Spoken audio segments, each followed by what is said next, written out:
자, 이 홈페이지는 금융감독원 전자공지 시스템인데, DART라고들 많이 합니다. dart.fss.or.kr이고, 여기다 이제 회사명을 입력하면 됩니다. 빅히트, 이렇게 빅히트 N까지만 치면 자동 완성이 돼서 이게 나오잖아요. 그럼 클릭하시고, 지금 현재 기본 클릭 범위는 6개월까지로 되어 있습니다. 과거. 검색 누르시면 지금 일단 세 개만 나오거든요. 과거 6개월 동안 이제 그 금융감독원에 제출된 서류가.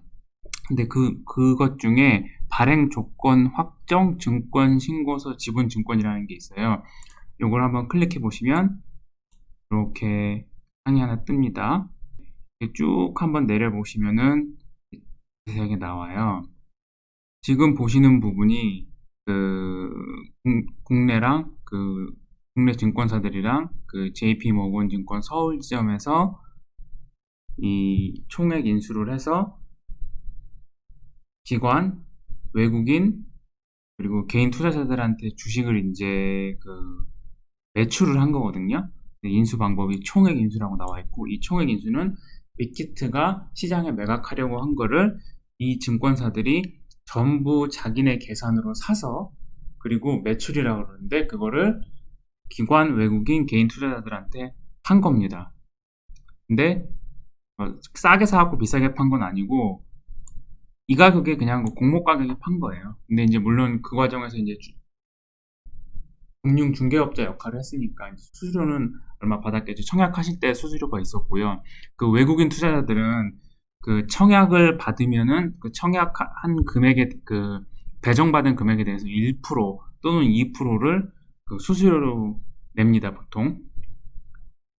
자, 한번 밑으로 쭉 내려가 보시면 이게 이제 정확한 경쟁률하고 확연 물량이 어느 정도인지 나오는데, 여기 조금 더 내려가 보면은, 자, 여기 일단 공모 가격 산정은 확정 공모 가격이 13만 5천 원이었다. 희망 공모 가격은 10만 5천 원에서 14만 5천 원이었는데 수요 예측 결과를 고려하여 1주당 가격을 13만 5천 원으로 정했습니다. 라고 이렇게 나와 있죠. 자, 이제 여기가 이제 가장 중요한 부분이에요. 수요 예측 참여 내역. 국내 기관 투자자들은 이제 운용사, 그러니까 자산운용사죠. 뭐 예를 들어 뭐 삼성자산운용, 미래에셋자산운용 이런 기관들, 그리고 투자 매매 중개업자, 증권사 그런 데들이 포함이 되겠죠. 그리고 연기금, 뭐 국민연금, 교직원 연금, 뭐 군인연금, 뭐 그리고 그 외에 뭐 시중은행들, 뭐 그리고 보험회사들, 그런 회사들이 이만큼 들어가 있고, 그리고 거기에 분류되지 않는 자문사들은 다 이쪽으로 들어갑니다. 그리고 외국계 기관 투자자들이 이제 얼마나 많이 들어왔냐, 이것도 굉장히 중요한데, 사실 이걸 보면은, 이따가 제가 기사를 하나 보여드릴 건데, 여기서 거래 실적 무가 있고, 거래 실적 유가 있어요. 이 거래 실적 무는 사실 그냥 무시해도 될 정도로 큰 비중을 차지하는 기관 투자자들이 아닙니다. 이 수량은 굉장히 많이, 뭐 7억 1,400만 주를 받겠다고 써놨는데 엄청나게 많이 써놓은 거잖아요. 근데 보통 수요약에 참여할 때 거래 실적 없는 기관들이 전량을 다 받겠다고 쓰는 경우가 많거든요. 왜냐하면은 가격이랑 그 공모 가격이랑 그리고 그 수량을 얼마 써놨냐에 따라서 이 증권사들이 배정을 나눠주는데, 배정 물량이 물량을 이제 배정을 하는데 거기에 이제 보통 다 적는 경우도 있어요. 그렇기 때문에 이거는 사실 무시해도 되고, 이 거래 실적 유는 한국 시장을 실제로 거래하는 기관들인데 그 경쟁률이 상당히 낮아요. 21.19 대 1. 이거는 이따가 제가 보여드릴 건데 카카오 게임즈에 비해서 훨씬 낮거든요. 그래서 그 기사에도 나왔지만 뭐 외국계 투자기관인 뭐 블랙락이나 아니면 뭐 싱가포르 뭐 기관 투자가 들어왔다, 이런 내용이 어디서 나온 얘기인지 모르겠지만 뭐 그런 기관들이 실제 들어왔을 수도 있겠죠. 근데 그거는 사실 뭐 제가 청약을 했는데 내 청약 사실을 증권사가 기자한테 얘기한 거예요. 그런 얘기를 하면 안 되거든요. 근데 그런 이상한 기사도 나왔더라고요. 사실 이제 그거는 잘못된지 안 되는지 확인은 안 되지만 어, 그걸 기준으로 그걸 가지고 외국인들이 엄청나게 많이 들어왔다, 외국인들 관심이 높다 이렇게 기사가 나왔는데 그렇게 생각을 하면은 절대 안 됩니다. 그리고 외국인들 경쟁률이 21.19 대 1은 생각보다 많이 낮다 이렇게 보시면 됩니다. 그리고 여기 밑에 보시면 수요 예측 가격 신청 분포가 있는데 이 밴드 상단이 아까 밴드는 105,000원에서 135,000원이었잖아요. 네, 지금 음성이 잘 들어가고 있나 확인하고 있습니다. 잘 들어가고 있네요. 자, 그러면 이제 이 수요 예측을 할 때 가격을 적어낼 수가 있고 가격을 적어내지 않을 수가 있어요. 기관이나 외국인들이 수요 예측을 할 때 적어내지 않는 거는 나는 가격이 어떻게 결정이 되든 무조건 이 주식을 받겠다. 그럼 105,000원에서 135,000원인데 만약에 100만원에 한 주당 하면 어떻게 되냐? 그래도 받을 거냐? 그 가격을 결정되면 그렇게 써낸 기관들은 받아야 돼요. 근데 이제 그런 경우는 없죠, 사실. 아무리 미제시로 수요 예측에 참여해도 첫 번째로는 일반적인 경우는 보통 상단으로 가고 만약에 정말 이 IPO가 핫하고 성장성이 높고 기관들의 관심이 높다 그러면 상단으로 결정되는 경우가 거의 대부분이고 일부 이제 시가총액이 좀 작은 바이오 업체 중에는 상단을 넘어서 결정되는 경우도 있긴 있었어요. 그러나 이제 보통은 상단으로 가는 경우가 많고 지금도 이제 결과가 나와 있잖아요. 밴드 상단 135,000원을 초과한 건수가 195건이고 밴드 상단 75% 그러니까 135,000원에 75% 이상을 75% 초과 그리고 100% 이하 그 가격이면요 이렇게 됩니다. 135,000원 곱하기 1.75가 175%고 2가 200%잖아요. 그러면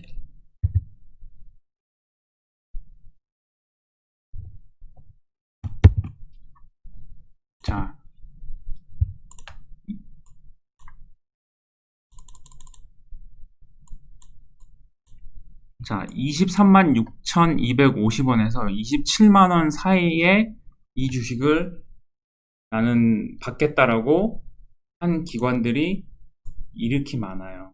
운용사가 258곳, 중개업자가 26곳, 연기금이 145곳. 근데 제가 이거 보니까 밴드 상단 초과는 이게 195건이고 75에서 100% 이하가 258건이잖아요. 제가 보기에는 이 테이블이 좀 잘못되지 않았나 싶네요. 이게 지금 위아래가 바뀐 것 같습니다. 밴드 상단 초과가 더 많아야 되고 그게 258건이고 그 중에서 75% 초과 100% 이하가 195건이어야 되는데 이 지금 공시 내용이 조금 살짝 이상한 것 같습니다. 오늘 제가 한번 다시 확인을 해봐야 될 것 같은데 어쨌든 밴드 상단의 75% 이 가격이었죠. 236,250원을 초과한 수요 예측이 대부분이었다. 물론 이제 밴드 중간값으로 낸 기타 금융기관이 국내 금융기관이 한 곳 있었고 105,000원에서 135,000원에서 135,000원 사이에 가격 제시라고 1,000주를 내가 받겠다라고 제시를 한 기관 투자자가 있었고 밴드 상위 25% 초과 50% 미만이면은 여기다 계산해 볼게요. 1.25 1.5 하면은 16만 8천원에서 20만원 사이에 내가 가격이 결정되면 주식을 받겠다 8,000주를 받겠다고 한 기관이 한 군데가 있었습니다. 근데 대부분은 상단 초과를 썼죠. 근데 사실 이거를 그래서 이 기관들이 이 주식의 적정 가격이 236,000원에서 27만원 사이로 보기 때문에 이 가격을 썼다라고 생각하면 안 됩니다.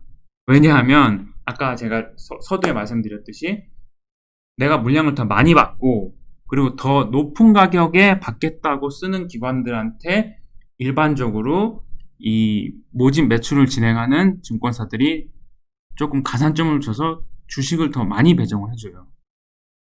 일반적으로. 물론 이제 기관 투자들이니까 이제 펀드겠죠. 뭐 공모 펀드인지 아니면은 뭐 보유 계정인지 그, 그 집합 계정인지에 따라서도 이제 차이가 나겠지만, 물론 이제 공모 펀드나 이런 게 당연히 더 많이 가져가겠죠. 많이 주겠죠. 그리고 이제 뭐 확약에도 따라 달라지는데, 일반적으로는 가격을 더 높이 쓰고 더 많이 받겠다고 하면은 더 많이 배정이 조금 더 배정을 증권사들에서 조금 더 해줍니다. 자, 그러면은 이제 요거를 좀 쉽게 과거 양식이라고 나와 있는데, 사실 이 수요 예측 결과를 표시해주는 양식이 과거에 한번 바뀌었어요. 이 수요 예측이라는 이 절차는 뭐 한국 주식시장이 있었던 이래로 이제 뭐 20년 이상, 그 이상도 있었는데, 제가 이제 한국에 있을 때는 요 양식을 많이 썼었거든요. 그러니까 13만 5천 원 이상이 1381건이고 97.25%다. 그리고 아까 두 군데 있었잖아요. 국내랑 국내 기관이 두 군데가 있었잖아요. 그래서 그 가격이 10만 5천 원, 13만 5천 원에 두 군데가 있었다. 그리고 미제시는 37%가 있었다. 그리고 의무 보유 확약이 43.85%거든요. 근데 요거는 카카오 게임즈보다 상당히 많이 낮고요. SK 바이오팜은 제 기억으로는 80%가 넘었어요. 그 기관 외국인 보유 물량 중에, 그 기관 외국인 배정 물량 중에 80% 이상이 나 주식을 안 팔 때니 나한테 주식을 더 다오 라고 확약을 했었는데, 그 비율이 카카오 게임즈에는 제가 제 기억으로는 55% 정도, 55%에서 60% 사이였고, 지금 빅히트는 43.85%면은 그 기업들보다는 많이 낮은 수치입니다. 그리고 SK 바이오팜은 6개월 확약이 상당히 높았거든요. 근데 이거 보시면 전체 확약 비율 중에 1개월 확약 비율이 거의 절반이에요. 그러니까 무리를 해서라도 많이 받고 6개월, 1년 후에 주식이 더 올라가 있을 거라고 생각하는 기관 외국인이 그리 많지는 않다. 요거를 제가 한번 카카오 게임즈랑 한번 비교를 해서 한번 보여드릴게요. 뭐 지금 기사는 이렇게도 나와 있는데, 빅히트 상장 초반 급락 없다, 카카오 게임즈와 다른 이유, 그러면서 오늘자 심지어 기사인데, 머니투데이 기자가 쓴 건데, 여기 보시면 빅히트의 기관 배정 물량 428만 주 중 78.37%가 의무 확약이 걸려 있다라고 돼 있거든요. 지금 이 기사가 맞지가 않죠. 지금 의무 확약 비율은 이건데, 지금 이 기사가 틀렸어요, 지금. 이런 경제 기사가 잘못 나와 있는 경우도 종종 있습니다. 그래서 확인을 해야 되고, 자, 다시 아까 다트 페이지로 왔는데, 카카오 게임즈. 자, 아까 뭐를 보라 그랬었죠? 발행 조건 확정. 요겁니다. 8월 31일 날 발행 조건 확정이 됐고요. 한번 밑으로 더 내려가 볼게요. 자,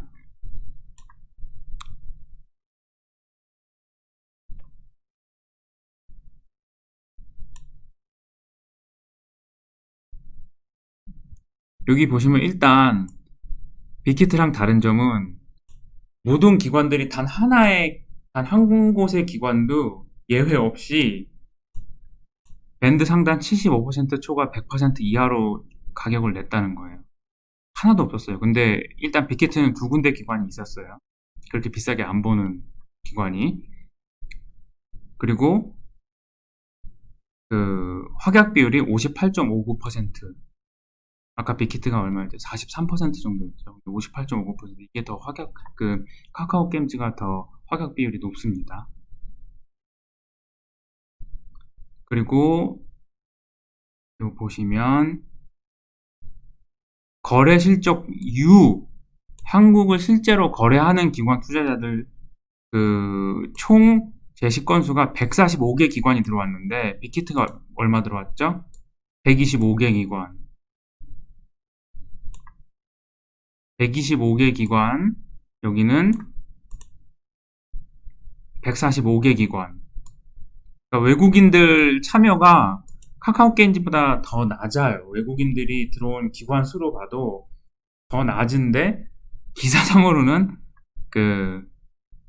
뭐 훨씬 더 외국인들로 관심이 있었다. 뭐 이런 기사도 나오고, 이거는 정말 노이즈입니다. 그 기자들이 정확하게 확인을 안 해보고 기사를 쓴 것 같고, 이렇게 요것만 봐도 사실 쉽게 나오는데, 네. 그리고 그 의무 보규 확약 신청 수량을 보면 보시죠. 빅히트랑 비슷하게 1개월이 전체 신청 건수의 한 반 정도. 정말 좋았던 그 SK 바이오팜은 아마 6개월이 가장 많았던 걸로 알고 있거든요. 한번 볼까요? SK 바이오팜, 바이오팜은 이렇게 나오고, 여기 발행 조건 확정 있죠. 여기 페이지 두 번째 페이지입니다. 저는 이미 찾아 놓은 거고요. 봅시다.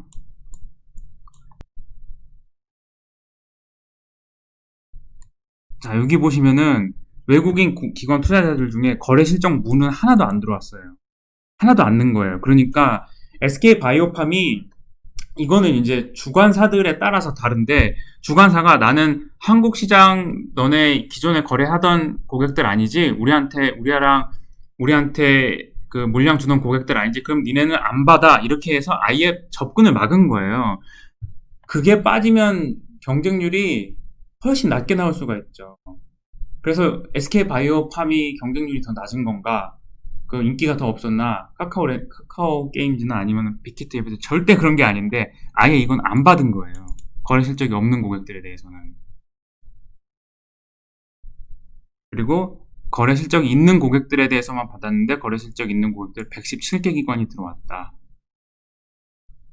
그리고 역시 아까 여기 봤지만 중간에 하나도 없이 전부 다 75% 이상이었고, 보시면 6개월 확약이 가장 많네요. 6개월, 3개월 이렇게 가장 많네요. 15일이나 1개월은 얼마 되지도 않고 거의 다 3개월, 6개월 확약이잖아요. 이래서 따상상상상을 봤던 겁니다. 그러니까 이제 이 기업에 대해서 정말 공부 많이 하고 잘 알고 있는 그 외국인 그리고 국내 기관 투자자들이 무조건 주식을 많이 받겠다. 내가 이거를 3개월이나 6개월 동안 주식을 못 팔거든요. 무슨 일이 어떻게 생길지 몰라도, 무슨 일이 어떻게 생겨도 나는 주식을 무조건 안 팔겠다는 거예요. 그런데 3개월, 그 기간을 3개월이나 6개월이나 했던 거는 굉장히 높은 거고, 총 수량 대비 81%나 확약을 걸어놨잖아요. 이 정도면 굉장히 높은 겁니다.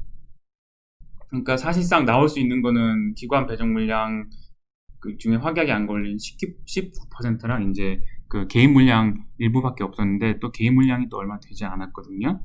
이 SK 바이오팜은 일반 청약자 120만 주, 우리사주도 당연히, 여기 보시면 우리사주도 당연히 그 확약이 그 매매 제한이 들어갑니다. 6개월 동안.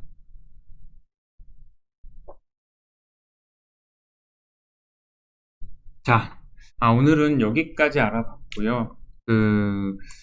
제가 제 유튜브에 토론방에 간단하게 저의 생각이랑 증권사들 목표 주가, 증권사들 추정 실적을 올려놨어요. 그리고 이제 아쉽게 테이블이 안 올라가더라고요. 테이블은 이제 구독자가 10,000명이 생겨야 커뮤니티를 활성화했고, 그래야 이제 뭐 그림이나 테이블 같은 거는 올라가는 것 같더라고요. 그래서 제가 인스타그램으로 사진을 찍어서 엑셀에다가 사진을 찍어 놓은 거를 업로드를 해 놨습니다. 가장 세게 보는 기관은 하나금융투자고, 목표 주가를 38만원을 제시를 해 놓은 상태인데, 그러면 이제 따상상상상 가야겠죠. 근데 제가 요거를 잠깐 보여드릴게요. 이게 글씨가 좀 작아서 잘 보이시려나? 여기 보시면은 이 하나금융투자가 2021년 매출액을 굉장히 공격적으로 잡아놨어요. 여기 노란색으로 보이는. 그래서 목표 주가가 38만 원입니다. 그러니까 다른 곳에 비해서 유지는 뭐 9,220억, 유한타 1조 1,290억, 하이투자 1조 530억, 이베스트 6,870억으로 잡아놨는데 그 하나는 1조 5,400억으로 잡아놨어요. 내년 매출액을. 그리고 그 중에서 이제 콘서트죠. 오프라인 콘서트는 일단 0으로 가정을 해놨더라고요. 근데 온라인 콘서트가 3,750억이 나올 것이다. 라고 가정을 해놨습니다. 그래서 그 부분이 이제 다른 그 증권사들보다, 다른 애널리스트들보다 조금 더 공격적으로 그 매출액이 나올 거라고 판단을 한 거고, 그래서 목표 주가를 38만원. 현재까지 제가 알기로는 그 목표 주가를 제시한 증권사 중에는 가장 높은 목표 주가는 38만원입니다. 근데 긴 영상 시청하느라 수고하셨습니다. 내일 좋은 결과 있으시길 바랍니다. 혹시 내용 중에 궁금하신 점이 있으시면은 댓글 달아주시면 제가 확인해보고 알려드릴 수 있도록 하겠습니다. 건강하시고 행복하시고 시청해주셔서 감사합니다. 앵커형 TV였습니다.